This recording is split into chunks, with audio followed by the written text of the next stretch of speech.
L'union fait la force, c'est à cette maxime populaire que j'ai pensé en lisant les différents papiers qui sont sortis depuis à peu près 2 semaines maintenant sur les Paradise Papers. Cette expression vient à la suite des Panama Papers, vous vous souvenez, il y a 18 mois, qui avaient permis de révéler un certain nombre de pratiques fiscales qui, si elles n'étaient pas toutes illégales sur le plan législatif, étaient totalement en revanche moralement condamnables.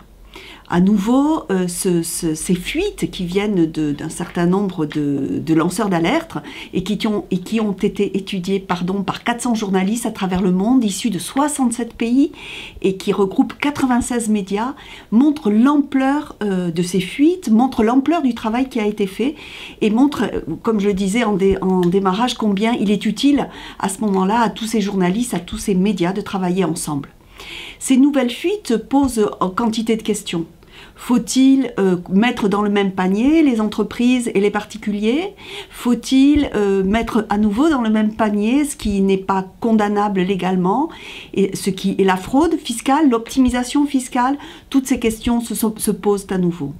Elle montre en tout cas qu'il y a des pratiques qui sont totalement condamnables. Et comme le dit dans notre journal le pasteur Olivier Bress, il y a des gens très riches qui ont décidé de prendre le large de notre monde et de se placer ailleurs de toutes les contraintes, ailleurs des lois, pour vivre une vie, cette vie qui leur paraît bonne, dans ces fameux paradis. Et il explique bien combien on peut prendre le large de ce monde sans en vouloir en être solidaire. Dans notre journal aussi, cette semaine, nous avons donné la parole à des éthiciens qui sont aussi économistes et qui tentent d'expliquer comment on en est arrivé là, comment ces pratiques, cette évasion fiscale a pris une telle ampleur, elle qui coûte si cher à l'ensemble de l'économie mondiale, à tous les pays, notamment à la France, alors qu'on sait que l'impôt sert à payer l'effort national et permet le vivre ensemble, les écoles, les hôpitaux, les routes, enfin, vous connaissez tout ça aussi bien que moi, mais essayez de comprendre comment on a pu arriver là, et bien sûr, comment est-ce qu'on peut lutter contre, et comment seul le législateur européen, porté par des voix citoyennes, soutenu par l'ensemble de la population et des populations européennes, pourrait œuvrer, parce que tant qu'il n'y aura pas un minimum de lois communes, on sait bien que de toute façon, les gens diront toujours, nous on le fait puisque le voisin va le faire, pourquoi nous on ne le ferait pas? Et c'est toujours les mêmes arguments.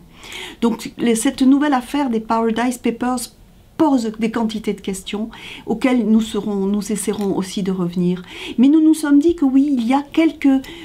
le fait que des éthiciens soient aussi économistes, que quelqu'un comme le jésuite Gaël Giraud ait rejoint il y a à peu près 2 ans maintenant l'Agence française de développement, que des gens se posent ce genre de questions, essayent de mettre de l'éthique dans l'économie, tout cela paraît une bonne chose. Et d'ailleurs, le synode de l'église Cévennes Languedoc-Roussillon, qui s'était réuni le week-end dernier, a décidé de donner une partie de l'offrande de son culte à ces 2 lanceurs d'alerte qui s'appellent, je le rappelle, Antoine Deltour et Raphaël Allais, et qui ont été condamnés à la prison avec sursis pour avoir sorti les LuxLeaks, un autre de ces scandales au Luxembourg. Ils ont décidé de leur donner une partie de l'offrande. Je trouve que c'est un beau symbole.